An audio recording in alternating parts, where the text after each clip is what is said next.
Welcome to Alt Script. Script. My name's JK. And my name is Riya, and this is a podcast of two second-gen Korean creatives who have left our dream jobs to live life on our own terms.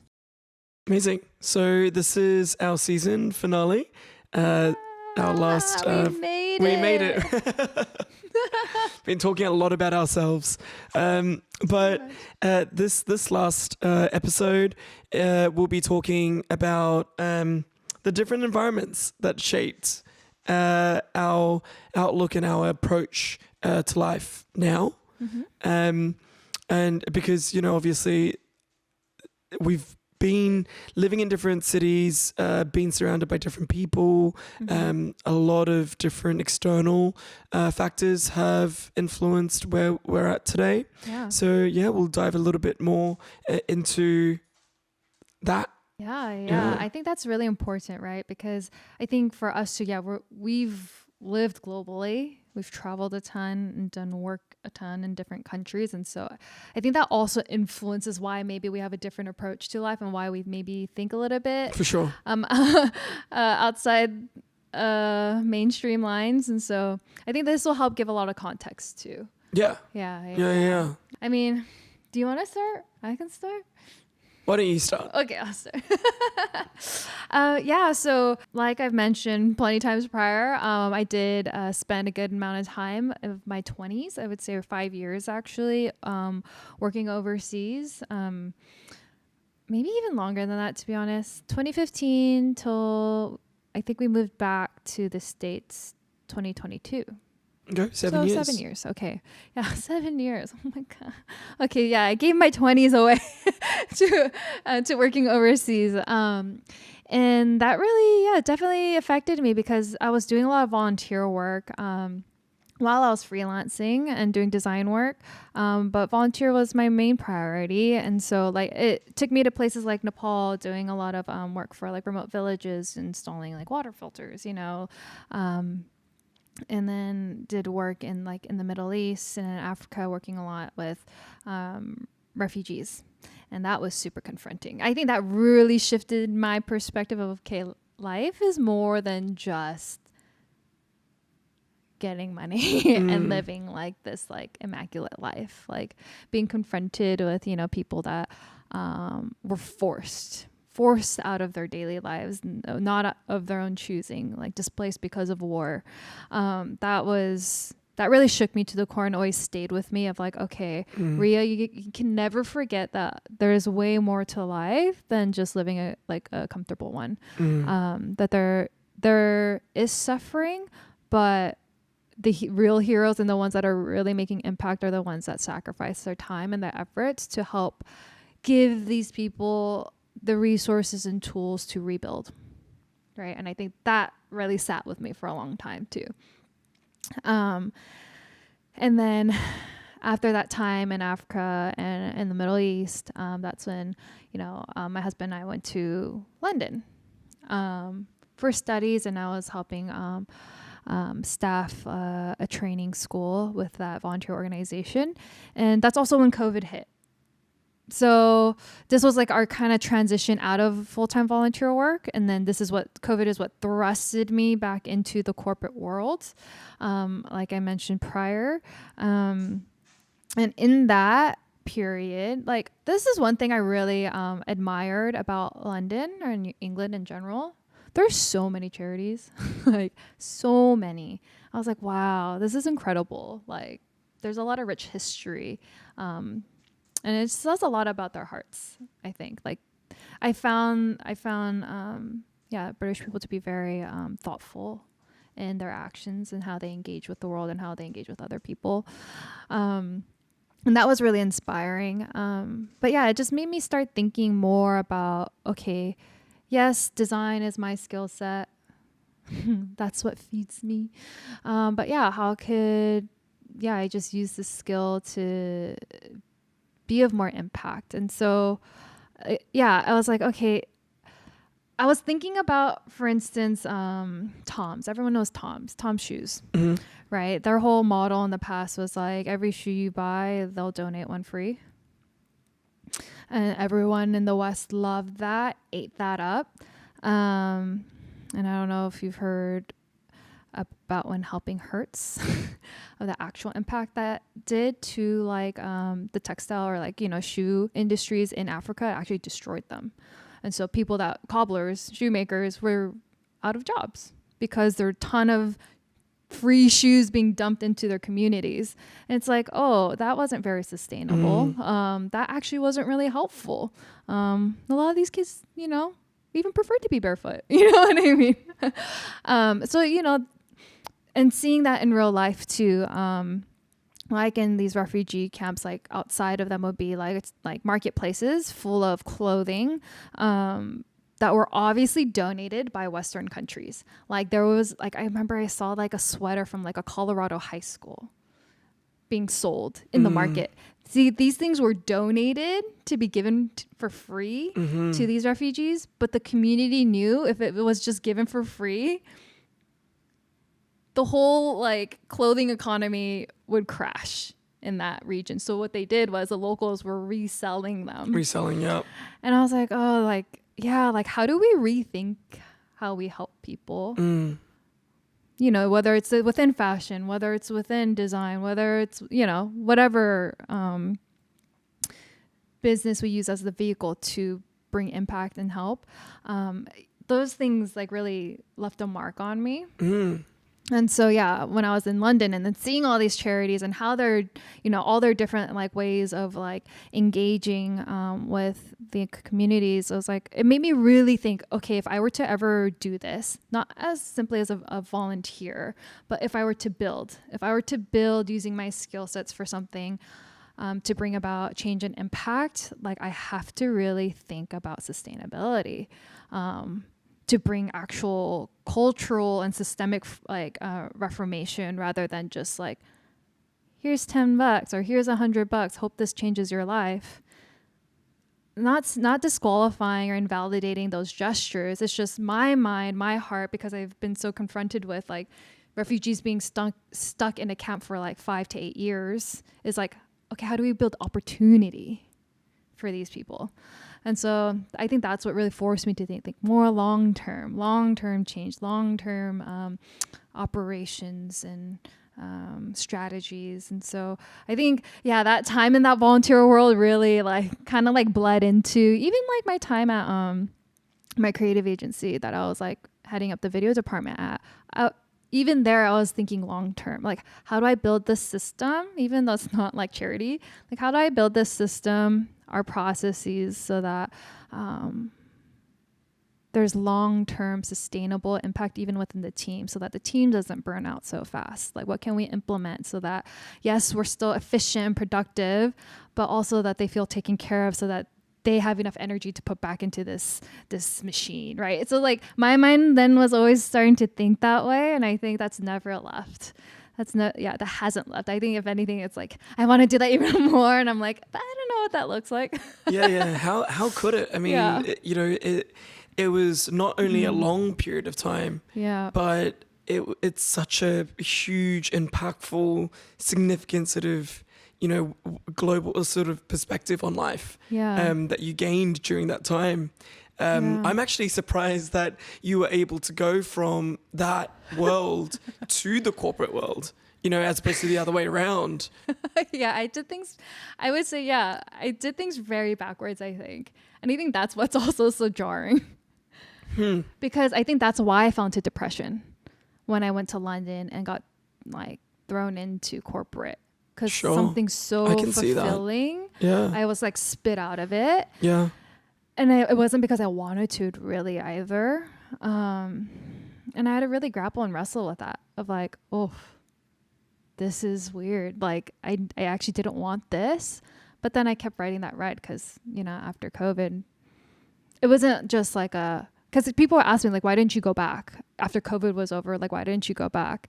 I was like, at that point, I was like, I didn't think that was the right move because one, as I'm sure with everyone else, COVID brought depression in many forms, but also because I was overseas when that happened, a really deep longing for family and reconnecting with family and friends was there because we're so far away. So I was really depressed in that category. And so I was like, I need to come back home. I need a reset in that aspect, and spend time with them. And so because that was my priority in that moment, it kept me in this corporate world. Do you think when you came back to LA, being in LA sort of influenced you staying in the corporate world? Because I mean, obviously you did very well when you came back, and you know, staying at the in the agency world, you continue to progress in your career. I mean, do you think maybe if you left London and then went back to, say, the Middle East, maybe you would have taken a different course? Definitely. Yeah. If I wasn't so burnt out, and like burnt out at the sense of depressed in London, the original plan for Alex and I was to go back to Middle East from London, because it was much closer and it would be easier to do, like, do scouting trips to see where we wanted to land, right? We love that region of the world. So we always wanted to go back. But because I was so depressed, I was like, I'm not in a healthy place right now. I need family. And I need good kimchi jjigae. I need good soul food to literally rehabilitate my heart and my mind. And truly, I think it's the probiotics. That's what I was missing out in London. Okay. Didn't take any supplements? I did, but it wasn't It wasn't you enough. Know what I mean? Yeah, you needed and I needed the vitamin kimchi. D. I needed the vitamin D from the sun here in Southern California. You're a Cali girl through and through. I hear you. I think, like, you know, that must have been not only like a jolting sort of transition, but now that you're able to, I guess, you know, take another step back and reassess what you want to do moving forward. All of those past experiences, I'm sure, are influencing how you sort of, the direction that you go down now. Yes, totally. Yeah. Because it's like, all the life-changing, paradigm-shifting moments and encounters I had overseas, now mixed with all the business experience that I have compiled. It's like, I don't want to throw out the business side too, because I really enjoyed it. I really enjoyed that building piece of it all. I was like, and I think I have a knack for it too. Yeah, you have what it takes to do both. I like to think that I have what it takes. It's like, okay, let's not revert 10 steps back in order to fulfill that part of my heart. It's like, now how do I gather this now big bucket of various, maybe seemingly disjointed skill sets and passions, but how do I now use this new set of, you know, tools to build for what's next? Because I don't want to, I don't want to throw the baby out with the bathwater. There were amazing things, amazing skill sets, growth that came out of the business, like corporate world, that I don't want to like throw away either. So it's like, how do I bridge the three, right? It's the creativity part. It's the, humanitarian, like volunteer helping altruistic part of me, and then the business side. And so it's like, okay, now how do I coalesce the three into what's next? Yeah, that's amazing. I guess we are the sum of all of our different experiences, right? So I mean, you know, if I'm thinking about my journey as well, so after I opened the cafe in Korea, I think I mentioned it the last episode, I went to New York and I completed a master's program at a design school there. And during that time, I think, you know, I was able to really tap into my creativity. I feel like I developed a new identity. I let go of my past self because I was in an environment where no one knew me and I could be anyone I wanted to be. And I didn't have to carry my old identity either. Yeah. So I dressed different. I sort of carried myself differently. I think, you know, I really sort of embraced the student life again. And this is in my, you know, early 30s. And, you know, I think, you know, definitely one of the oldest in my cohort. But I really embrace this new life of I can be a new person, but at the same time, as we're talking about, carry my experiences through to to this environment, this new environment. It doesn't mean that, because I'm sort of behaving differently or like, oh yeah, I'm really tapping into the creative side. It means that I've forgotten everything that I've learned to that point. In fact, it's sort of being able to sort of go, and recognize I can still use all of this business and this corporate knowledge, this legal knowledge, and apply it in this sort of creative context. That's how I was able to talk to my friends and, my roommate in New York and, come up with different business ideas during my time in New York as well. And that's how we ended up launching a furniture brand. And, that's how I was able to meet all these people that is actually from that.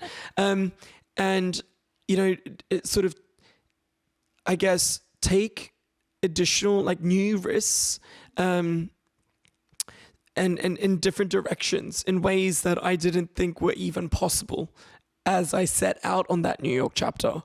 But I'm so glad I did it. And I'm so glad I was so open to the idea of, doing these new things in my life. And I think that it not only sort of opened up sort of new opportunities, but it allowed me to also say to myself, you don't have to be defined in one way. You don't have to be the lawyer or that sort of academic person. You can also choose to be this creative version of yourself, and allow myself to do that too. Yeah, I love that. Yeah. And New York is a great place for that too, because, it's where the hustle is. It's where people, you can scream your head off and down the street and no one will bat an eyelash, you are free to express yourself fully. So I love that about New York as well. So it was a perfect place for you. It was. To enter into that type of season. Most definitely. I'm so glad I had that as well. And then, so not to sort of, hog the microphone here, continue, but please. Yeah, then I went back to Seoul after I completed my studies and because I had the cafe as well, moved back to Seoul. And I think by that point, my eyes and ears were open to all of the different business pursuits that I could be pursuing. And I was still exploring, what does my heart lead me to? And you bought equity in a bar, in a lounge bar that I loved and I was a patron of. And, I took all my friends there as well. Still have equity in that bar. And I, that was grueling in a way because I was pushing my physical testing my physical limits there. Yeah. And it's also part of the reason why I lost my voice. But, I also learned a different side of myself, a darker side maybe, where I was relying on alcohol a bit too much to sort of deal with all of the stresses or escape or, it was also always a little demon for me. But what eventually also led me to, meet a lot of creatives in Seoul and continue on with that journey that I had started in New York. Yeah. And it was also where I was able to, launch an agency in collectible design with a friend of mine from New York. So, there was this merging of the different cities, the different cultures. I was going, okay, so I am now living in Seoul as a Korean, Kiwi, Australian with New York experience. I'm able to bring a different perspective to a different market. I'm now able to offer more.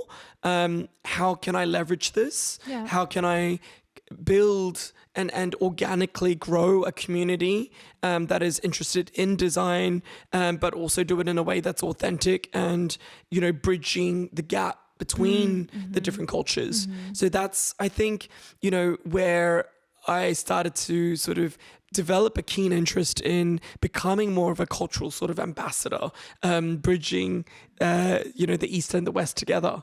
And I think going back to how much our environment influences the direction that we go down, I think the cities, but also my ethnic cultural context, but also the new communities that I developed during that time, all influenced what I'm doing now and where I'm going with all of this as well. Yeah, because I feel like from even observing you in that period of like when you were in Seoul, like being surrounded by a ton of creatives, I'm sure was like pouring fuel onto this like desire and passion of creativity, because you're surrounded by people that were just like flowing in creativity constantly, and you're in a season of like really blossoming in that. Yeah. I think it's everyone offered so much inspiration for me. So much inspiration, but also this, that's the creative space. What I've learned is very tight and very small, very niche. And so you do end up meeting a lot of people through people as well, because it is so tight knit. But at the same time, it's also because everyone is coming from a place of exploring their own creativity. No one has the answers. No one's like doing it right. No one has the textbook or the strategy or the pathway to say, no, this is how you do it. It's very different from the corporate world where it's very structured, right? And I think that's also another great thing about being in this environment, this community, is that you're able to be and make of the situation whatever you want it to be. Yeah, that part where you said it's like, creative people or that environment, that culture, like I think they're way more okay with not having all the answers because they'll bring a creative solution to everything. Right. It doesn't have to be a linear pathway. And maybe that's what it is. It's like, maybe it is that creative people have more of an inclination to be okay with messy pathways, messy, elements, because I guess that is the art form, right? Within the creative world, whether it's like your medium is words or paint or photography or whatnot, whatever it may be, it's about bringing separate elements together to convey something new. Right. So I guess in the core essence of that, it's like, maybe that's why we're okay with not having all the answers. And why we're okay with, letting all these different like influences guide us and, forge a new pathway that maybe doesn't really exist. Yeah. I mean, I think, the fear of the unknown, operating in the gray, being comfortable with it. For me, this is all new because I have always been a control freak, and letting go of control has been crucial to being able to stay and continue to explore in this space, because you don't know what's going to happen next. You don't know where your break is going to come from, who you're going to meet, what's going to inspire you. And I think that's another lesson that I've taken from life generally is that, we don't have control. Yeah. Right. And so, letting go of all of that is so important. It is. Because, you can fool yourself into thinking that you have all the answers, but you don't. No. Right? You don't, right? Yeah, you don't. And I can see why people do it to, keep them sane. It's like a safety mechanism put into place. But you're right. Like, we don't know what tomorrow holds. That's a classic saying. And embracing that, I feel like unlocks like a new level of freedom. Yeah. And it's so good to be able to talk to someone who, and share this with other people who are going down a similar path. Because I think otherwise, if without this, this community that we're trying to develop as well, it's too hard to do alone.